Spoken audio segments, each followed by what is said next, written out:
Cuando la iglesia decide permitirse que el Espíritu Santo te use y usted salga de esa puerta, usted va a ver el poder de Dios siendo manifiesto. Usted va a ver cómo aquel que estaba muerto puede vivir.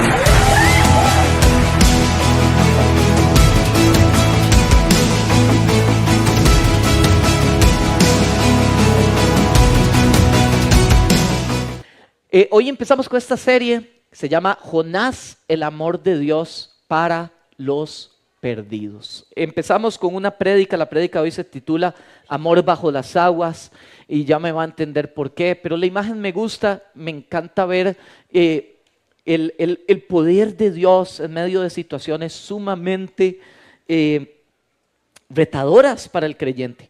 Y hoy quiero empezar con una historia. ¿Está conmigo, hermano? Amén, ok. Ahí respondieron como una tercera parte de los que hoy estamos aquí, así que sepa que lo voy a estar ahí empujando. Usted ya sabe cómo soy yo, mi hermano. Para los que hoy nos visitan por primera vez, los que están en la transmisión en vivo también, hermanos, en la iglesia trabajamos por series, nos gusta ahondar, pero en temas particulares.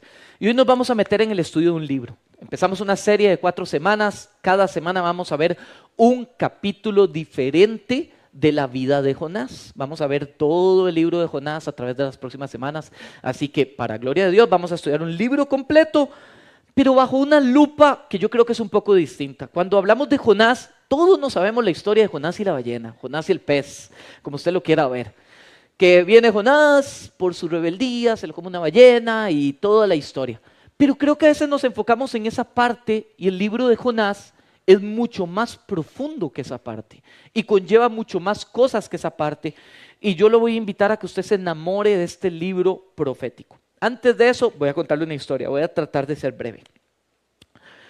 Cuando el Señor me encontró en medio o cuando nací de nuevo, y tal vez usted me dirá, pastor, ¿por qué va a contar una historia de título personal? Yo creo que las historias de título personal hace que uno se relacione más con la historia. Entonces, más allá de decirle no sé, lo que usted se imagine que pueda decirle, mi intención es que usted pueda conectar conmigo y con la historia. Cuando empecé a caminar en el Señor, en esa vida nueva en Cristo, mis hermanos, yo tenía un grupo, yo vengo de la música rock. Yo era rockero, yo tenía expansiones antes, tenía un mohawk, para los que me conocen, ahí está Betito afirmándomelo.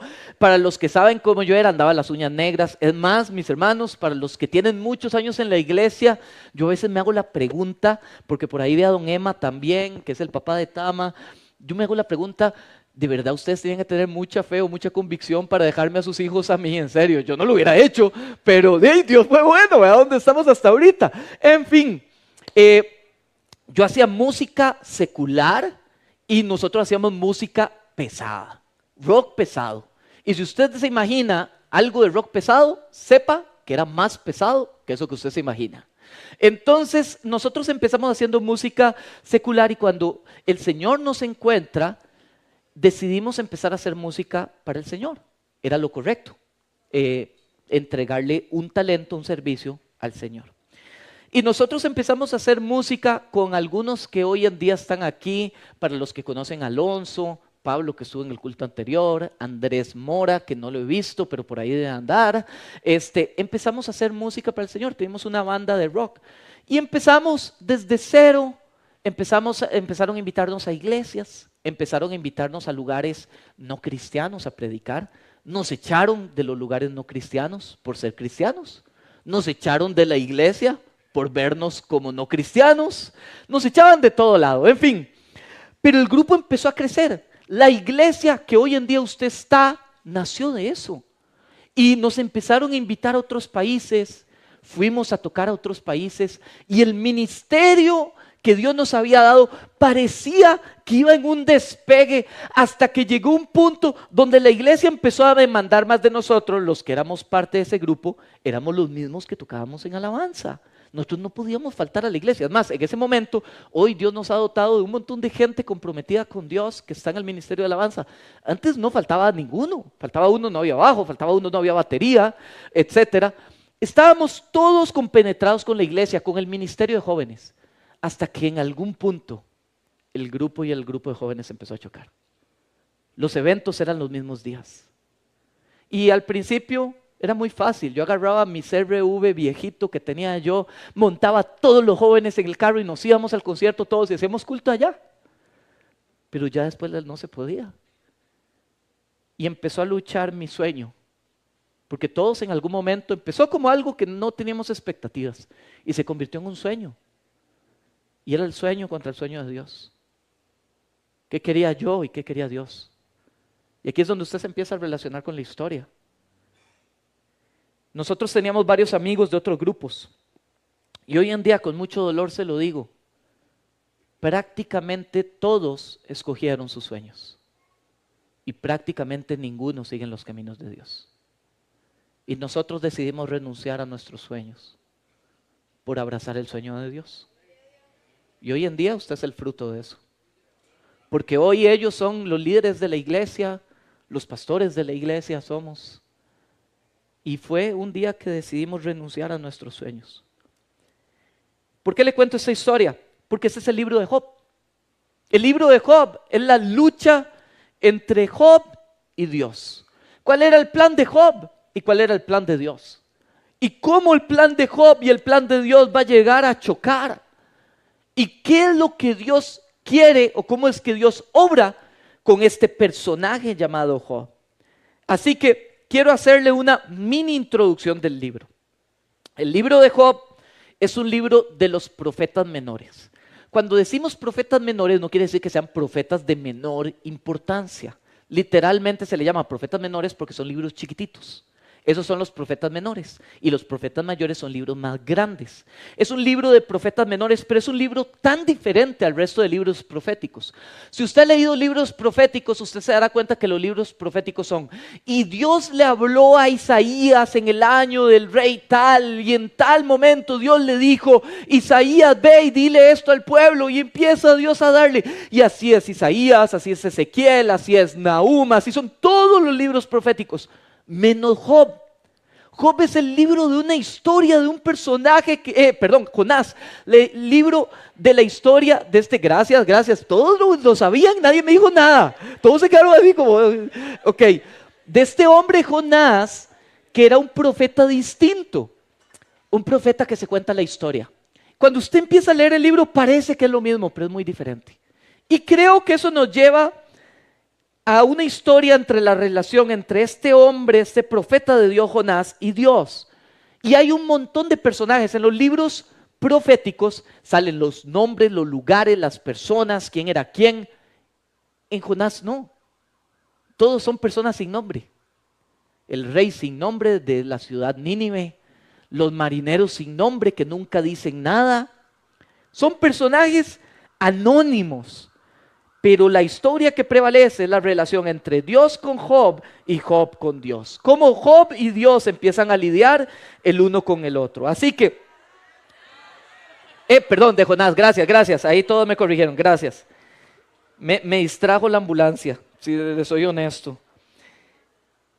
La pregunta que hacemos es ¿esta una historia real o alegórica? Esta es la primera pregunta que hacemos. Porque suena demasiado bueno para ser cierto. Y vino una ballena y se comió. ¿Qué es esto? ¿Esto es real o alegórico? Alegórico quiere decir que es una historia llena de figuras literarias que en realidad no pasó, sino que tiene un simbolismo. Yo quiero leerle esto. Vamos a palabra, de una vez. Mateo 12, 39 al 41. ¿Está conmigo? Mateo 12. Hoy voy a ir mucho a la Biblia, entonces porfa pilas, me puede seguir por acá. Nueva Traducción Viviente, si usted tiene su versión, léalo en su versión. Yo soy de los que todavía me gusta leer la Biblia física. Dice, Jesús les respondió, solo una generación maligna y adúltera exigiría una señal milagrosa, pero la única que les daré será la señal del profeta Jonás. Así como Jonás estuvo en el vientre de un gran pez durante 3 días y 3 noches, el Hijo del Hombre estará en el corazón de la tierra durante 3 días y 3 noches. El día del juicio los habitantes de Nínive se levantarán se levantarán contra esta generación y la condenarán, porque ellos se arrepintieron de sus pecados al escuchar la predicación de Jonás. Ahora, alguien superior a Jonás está aquí, pero ustedes se niegan a arrepentirse. Las palabras de Jesús afirman que Jonás fue un personaje real, que existió realmente, que realmente pasó lo que sucedió. Y poner en tela de duda la historia de Jonás sería afirmar la credibilidad de Cristo a la hora de él dar sus enseñanzas. Pero no solo eso, la forma en que se escribe el libro de Jonás es un libro narrativo histórico. Cuenta una historia de un personaje real que está citado en otros libros, que no es el mismo libro de Jonás, está en otros pasajes, de un personaje que también es citado más allá de las escrituras. Por ejemplo, Flavio Josefo habla de la vida de este hombre llamado Jonás.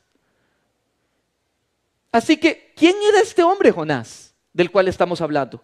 Quiero invitarlo a que vaya ahora sí al libro de Jonás 1, vamos a leer del versículo 1 al 3, pero hoy vamos a quedarnos principalmente en ese capítulo 1.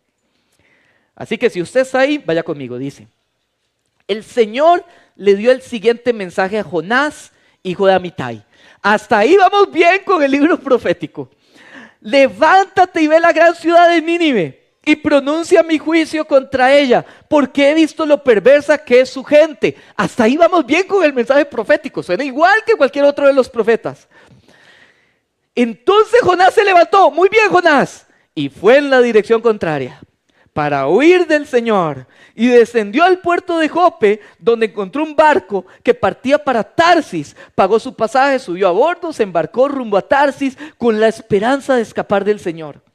Voy a darle un par de claves. ¿Qué quiere decir Jonás? Jonás quiere decir paloma. ¿Qué representa la paloma? La paloma representa 2 cosas: paz y obediencia. Hijo de Amitai. ¿Qué quería decir Amitai? Fidelidad. Tenemos a la paloma obediente, hijo de fidelidad, diciendo: yo no quiero nada con Dios, Dios quiere que yo vaya allá y yo voy por allá. Usted ve la ironía de este libro, es tan interesante porque es totalmente lo contrario a lo que debió haber pasado. El hombre escogido por Dios, que lo caracterizaba, el corazón duro y rebelde. Yo quiero hacerle este ejemplo. Imaginémonos que esto es un mapa. Este hombre vivía cerca, vamos a leer tal vez Segunda de Reyes 14:25 primero. Dice: Jeroboam II recuperó los territorios de Israel que estaban en Lebo-Amat y el Mar Muerto, entre Lebo-Amat y el Mar Muerto, tal como había prometido el Señor, Dios de Israel, por medio del profeta Jonás. Dios lo usaba y le daba profecías. Hijo de Amitai, profeta de Gat-Efer. Gat-Efer era en la zona donde está el mar de Galilea. En esa zona, aquí del mapa, vivía este hombre llamado Jonás. Y Dios lo manda a Nínive. Nínive está ubicado literalmente en Irak, al noreste de donde él estaba, más o menos a 3-4 días desplazándose para llegar al lugar donde Dios lo había llamado a dar un mensaje. Y este hombre que debía ir hacia allá, decide hacer esto: voy a ir hacia acá y voy a ir al puerto de Jope. Y toma aquí un barco y se aleja hasta el Tarsis. Literalmente, Dios lo llama a ir para allá y él decide ir para allá. Todo totalmente contrario hacia donde iba. La pregunta es: ¿por qué? ¿Por qué él huye? Era un profeta de Dios, era una persona de Dios, era una persona que escuchaba y entendía la voz de Dios. Vamos a hablar un poquitito de Nínive. Nínive era la ciudad, la capital del imperio asirio, probablemente el imperio más poderoso de la época en ese momento. construida, y desde aquí, tomemos esto en el aire. El origen de una ciudad habla mucho de la ciudad. El origen de las cosas habla mucho de por qué las cosas se hacen o no. Esta ciudad fue construida por este gran hombre llamado Nimrod. Si usted lo ha leído, está en el libro de Génesis. No me acuerdo la cita exacta, no la tengo, pero Génesis 10 o Génesis 11 con la Torre de Babel.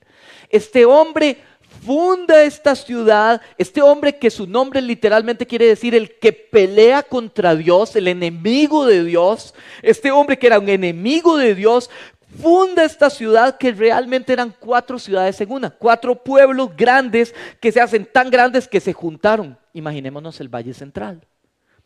Esta ciudad de 600,000 habitantes aproximadamente. Si usted leyó el libro de Jonás en su casa, cuando usted llega al final dice que hay 120 personas en este pueblo que no distinguen su mano derecha de su mano izquierda. Eso lo que quiere decir es que habían 120,000 niños aproximadamente. Esto habla de que la ciudad tenía cerca de 600,000 personas. Y en medio de toda esa ciudad dice la Biblia que era una ciudad perversa. La pregunta es, ¿qué tan perversa?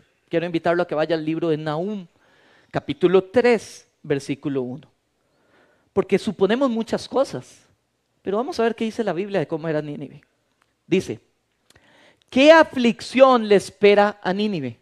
La ciudad de crímenes y mentiras. ¿Está conmigo? Está saturada de riquezas y nunca le faltan víctimas. Oigan el chasquido de los látigos y el retumbo de las ruedas. Los cascos de los caballos retumban y los carros de guerra traquetean sin control.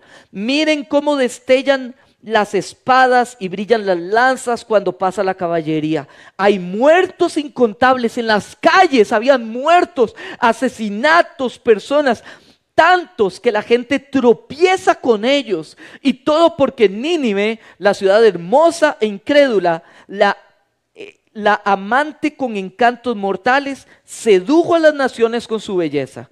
Ella les enseñó toda su magia y hechizó a la gente por todas partes.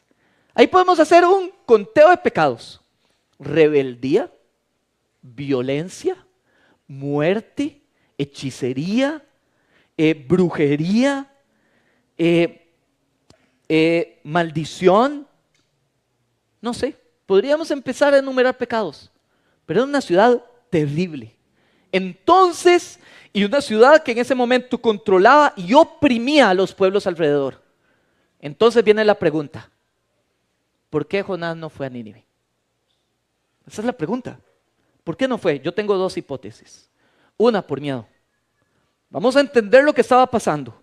Jonás tenía que ir a este pueblo pagano y anunciar: vean, si ustedes no cambian, Dios los va a acabar a todos. Eso era una sentencia de muerte. Pero los profetas estaban acostumbrados a dar sentencias de muerte y a enfrentar situaciones así, y a ir sin temor a dar palabras. Cada palabra profética que ellos daban era una palabra difícil. Y este hombre ya decía que era un profeta y que había dado palabras. Entonces, el primer argumento podría ser por temor. Y el segundo podría ser por odio. Por odio. Voy a ponerle un ejemplo. Si a usted le gusta la política internacional, a mí me gusta, y me duele mucho toda la situación que está pasando ahorita en Venezuela. Es algo que yo sigo mucho. Hay muchos hermanos venezolanos acá. Hay muchos hermanos venezolanos que escriben a la página de internet y nos piden ayuda en diferentes medios. A mí me duele lo que está pasando ahí. Y llega un punto donde de tanta injusticia uno empieza hasta a desear, y voy con una palabra fuerte, la muerte de aquellos que están realizando injusticia. ¿O no, hermanos? Solo yo, ¿verdad? Uno empieza a odiar a las personas y a desearles la muerte. Imagínese ese régimen donde Dios levanta a una persona y le dice: ve y predícales y háblales que se arrepientan, y ellos se van a volver a Jehová. Esa es mi segunda hipótesis. Ya vamos a ver cuál creo yo que era de estas 2. Y Jonás huyó de Dios. Jonás conocía la palabra. Usted va a ver en el capítulo 2 la oración de Jonás. Jonás cita muchos textos bíblicos. Jonás conocía la Biblia. Es más, hay un salmo, Salmo 139, dice: ¿a dónde huiré de Jehová? Si Él está en el monte, ahí está Él. Si estoy en el bajo del agua, ahí está Él. Si voy al este, ahí está Él. Si voy al oeste, ahí está Él. ¿Dónde huiré de Jehová? Jonás estaba haciendo algo absurdo, tratando de huir del Dios omnipotente que él conocía y tratar de ir lo más lejos posible. Si él va para allá, yo voy para el otro lado. Jonás estaba dando un mensaje: renuncio a mi ministerio profético. Ya no quiero nada con Dios, ya no quiero dar este mensaje, ya no quiero nada. Y lo que sigue es lo que pasa producto de eso. Vamos a ir al versículo 4. Ahora bien, el Señor mandó un poderoso viento sobre el mar, el cual desató una violenta tempestad que amenazaba con despedazar el barco. Temiendo por sus vidas, los desesperados marineros pedían ayuda a sus dioses y lanzaban la carga por la borda para aligerar el barco. Todo esto sucedía mientras Jonás, el profeta, dormía, hermanos, plácidamente y profundamente en la bodega del barco. Así que el capitán bajó a buscarlo. ¿Cómo puedes dormir en medio de esta situación?, le gritó. Levántate y ora a tu Dios. Quizás nos preste atención y nos perdone la vida. Y aquí voy con una clave, hermanos. La desobediencia de uno empieza siendo consecuencias para uno, pero termina siendo consecuencias para los que están alrededor. Los que van en el barco con uno pagan la consecuencia de lo que uno haga. Sino que lo diga el pueblo de Israel, cuando uno tomó el anatema y lo trajo a campamento en la guerra contra Ai. Todos perecieron, muchos perecieron en esa guerra por culpa de uno que abrió puertas, que empezó a vivir en desobediencia. Pero a mí me parece tan interesante la historia. ¿Se acuerda que yo le he venido contando que esto es como una ironía? Los incrédulos temían a Dios, temían a la circunstancia y oraban a sus dioses paganos. Y el profeta que conocía a Dios, dormido en el barco. Y yo creo, que no sé si se los dije al inicio, pero el libro de Jonás debería ser un espejo para el creyente. Porque creo que a veces cuando leemos historias bíblicas nos identificamos con el héroe. Nos identificamos con David y derrotemos a nuestro gigante. Y nos identificamos con, no sé, ¿por qué no nos identificamos con Goliat? Porque muchas veces somos Goliat. Muchas veces no somos los discípulos de Jesús, somos los fariseos. Muchas veces. Esta historia es que todos en alguna medida somos Jonás. Todos en alguna medida en medio de la tempestad, cuando Dios nos llama a que nos levantemos y oremos, estamos dormidos al fondo del barco. ¿O no, hermano? Solo yo. Amén, ¿verdad? ¿Cierto? ¿Qué es lo que sigue pasando? Entonces la tripulación echó suertes para ver quién había ofendido a los dioses y causado tan terrible tempestad. Voy a hacerle el ejemplo gráfico. Ellos lo que hacían era que agarraban piedritas. Cada piedrita le hacían el nombre de la persona que estaba en el barco. Las metieron en una bolsita, agarraron la bolsita, saquen la primera piedrita, sacaron la piedrita, ¿adivina qué nombre venía? Jonás.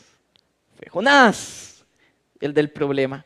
Cuando lo hicieron, la suerte señaló a Jonás como el culpable. Así que los marineros le reclamaron y le dijeron: ¿por qué nos ha venido esta espantosa tormenta? ¿Quién eres? ¿En qué trabajas? ¿De qué país eres? ¿Cuál es tu nacionalidad? Y dice: ¡ojo! Soy hebreo, contestó Jonás, y temo al Señor Dios de los cielos. El hebreo que teme al Señor, temo al Señor, sí, claro, por algo estás huyendo de Él, porque el temor es respeto y obediencia, no huirle. Temo al Señor, nuestro Dios de los cielos, quien hizo el mar y la tierra. Y los marineros se aterraron al escuchar esto, porque Jonás ya había contado que huía del Señor. ¡Ay! ¿Por qué lo hiciste?, gimieron. Dios, a mí me parece, el Señor usa sus métodos. Yo no estoy diciendo que sacar suertes sea bueno, es malo. Pero Dios a veces usa las situaciones ajenas y hasta paganas para dar lecciones a los hijos de Dios. Y Dios usó esta situación para sacar el nombre y confrontarlo. Era Dios que lo estaba confrontando, que decía Jonás. Y los incrédulos le dicen, dame tus estatutos. ¿Quién eres? ¿Cuál es tu identidad? Y el profeta dice, temo a Dios. Y yo le hubiera dicho, sí, claro, se nota. Pero yo voy a hacer una pregunta. Muchas veces nosotros decimos que somos cristianos y estamos en el mismo grupo de WhatsApp donde comparten pornografía. Decimos que somos cristianos y andamos ligando con todo el mundo. Decimos que somos cristianos y las palabrotas para arriba y para abajo en la casa. Yo le diría algo, se nota. ¿O no? Ya no hay tantos amén, ¿verdad? Y el profeta, temeroso de Dios, pero usted ve a estos marineros y estos parecía que sí tenían temor de Dios. Yo quiero hacer esta conclusión. Yo creo estos hombres eran gente que viajaba, era gente de mundo, gente que andaba por todos lados, gente que llegaban a puertos, ellos escuchaban historias, hablaban con mucha gente. Yo estoy seguro que ellos en el momento donde Jonás le dijo, yo soy siervo de Jehová, ellos empezaron a reconocer, este es el Dios. Este es el Dios que libró al pueblo de Israel de la esclavitud. Este es el pueblo de Dios que cruzó el mar muerto. Este es el pueblo de Dios que vio conquistas. Este fue el pueblo de Dios que sin ser guerreros obtuvieron la tierra prometida. Este es el Dios que los ha respaldado. Y ahí es donde para mí hace sentido. ¿Cómo se te ocurre ir en contra de ese Dios? Si ese es tu Dios, ¿cómo? ¿En qué cabeza? Y gimieron ellos, ¿por qué lo hiciste? ¿Cómo se te ocurre ir en contra de ese Dios? Si ese es el Dios de Israel. Es el Dios de los hebreos, es el Dios de las promesas, es el Dios de los pactos, es el Dios de los milagros. ¿Cómo se te ocurre ir en contra de él? Versículo 11. Como la tormenta seguía empeorando, le preguntaron, ¿qué debemos hacer contigo para detener esta tormenta? Y viene Jonás y dice, échenme al mar, contestó Jonás, y volverá la calma. Yo soy el único culpable de esta terrible tormenta. Yo se lo voy a poner en otras palabras. El profeta viene y dice, ¿saben qué? Mejor muerto que arrepentido. Mejor me matan. Jonás pudo haber doblado sus rodillas y haber orado a Dios. Y yo estoy seguro, porque conozco el corazón de Dios, que Dios se hubiera vuelto a Jonás, se hubiera detenido la tormenta y van de regreso y Jonás hubiera reaccionado de otra forma. Pero Jonás dice, ¿saben qué? Échenme al mar, porque no voy a dar mi brazo a torcer en esto. Voy con el espejo. ¿Saben qué? Está bien, yo voy a ir a la iglesia, yo voy a ser cristiano, voy a ponerme un título, pero nunca voy a perdonar a mi papá. Nunca voy a perdonar a mi mamá. Nunca voy a soltar esta herida. Siempre estaré ahí. Siempre estaré enojado, siempre estaré con esa situación. Nunca voy a dejar esta situación y aunque me lo digan y me lo recalquen, yo me voy a quedar como estoy. ¿Me entiende la identificación que deberíamos de hacer acá? Su corazón estaba demasiado duro y Dios no puede trabajar con la persona que tiene el corazón duro. Versículo 13. Sin embargo, los marineros voy un momento. Si a mí viene y me dice Jonás, bueno, y muy sencillo, tírenme al mar y listo, se acaba la tormenta. Yo le he dicho, listo Jonás, vamos para afuera, porque yo no me voy a morir, porque él es el del problema. Pero estos hombres vienen y dicen, sin embargo, los marineros siguieron remando con más fuerza para llevar el barco a tierra, pero la tempestad estaba tan violenta que no lo lograron. Ellos intentaron preservar la vida de ese hombre cuando sabían lo que tenían que hacer y lucharon con todas sus fuerzas. Entonces, estos hombres que temían a la situación clamaron al Señor, Dios de Jonás, y le dijeron, oh Señor, le rogaron, no nos dejes morir por el pecado de este hombre y no nos hagas responsables de su muerte, oh Señor. Has enviado esta tormenta sobre él y solo tú sabes por qué. Vea lo que estos hombres hicieron. 1, respetaron al que Dios había elegido, al ungido de Dios, y no lo mataron, sino que de entrada tuvieron tanto temor de Dios que dijeron: no voy a tocar a Jonás. Cuando no se vieron en otra, clamaron a Dios. Se arrepintieron de lo que iban a hacer, de sus pecados. Y por último, estos hombres aceptan el señorío de Dios. Si eso no es nacer de nuevo, yo no sé qué es nacer de nuevo.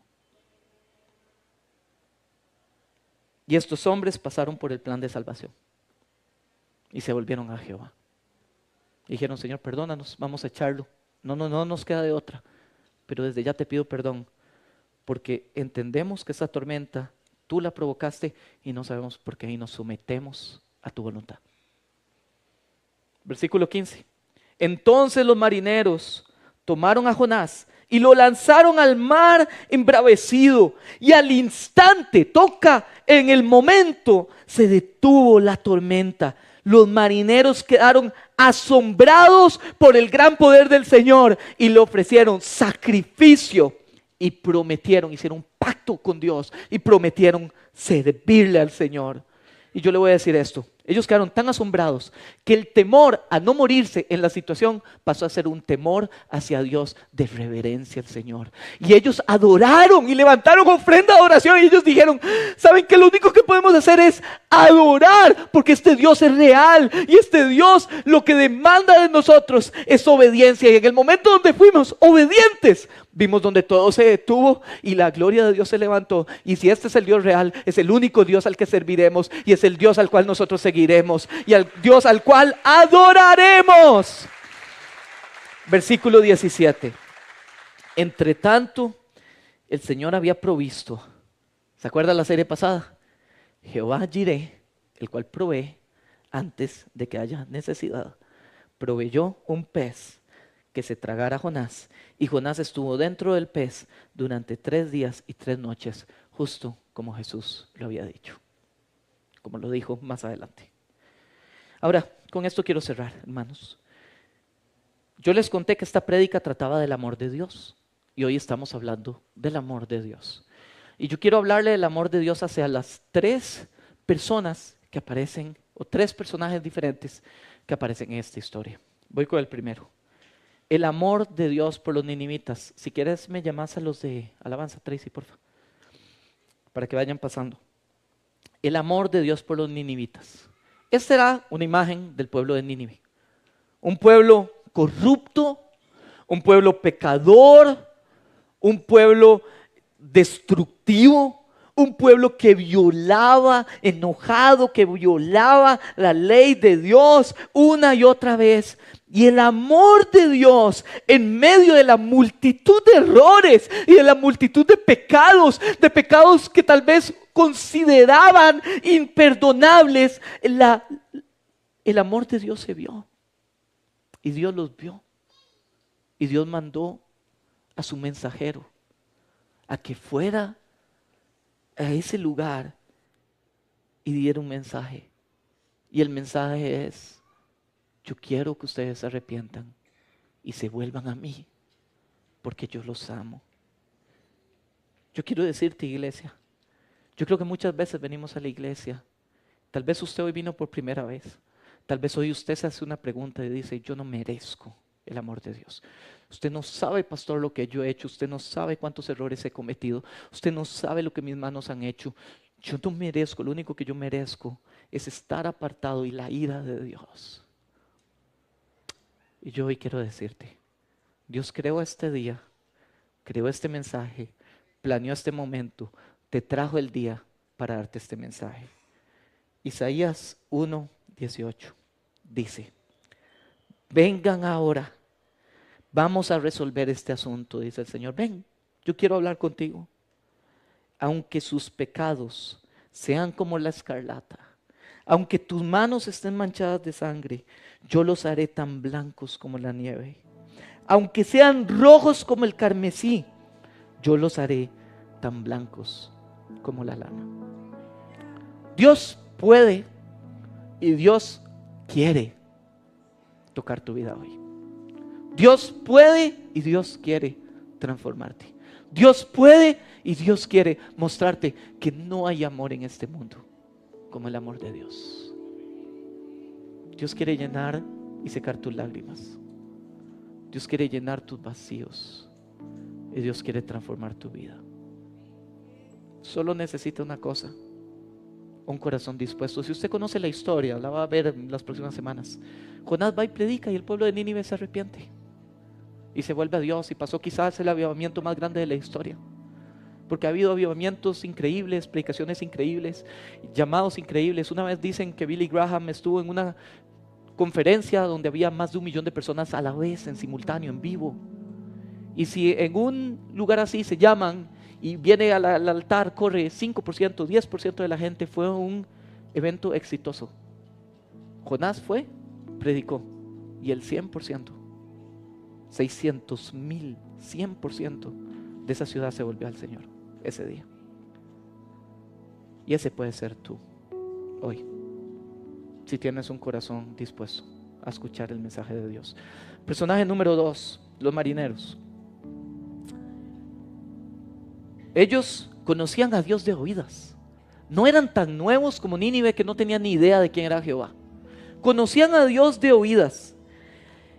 Pero Dios, como ellos conocían de oídas, pero no le habían entregado el señorío de su vida a Cristo, Dios tuvo que mandar, y voy a repetir, tuvo que mandar la tormenta como una bendición, porque la tormenta se convirtió en el instrumento para que ellos se volvieran a Dios.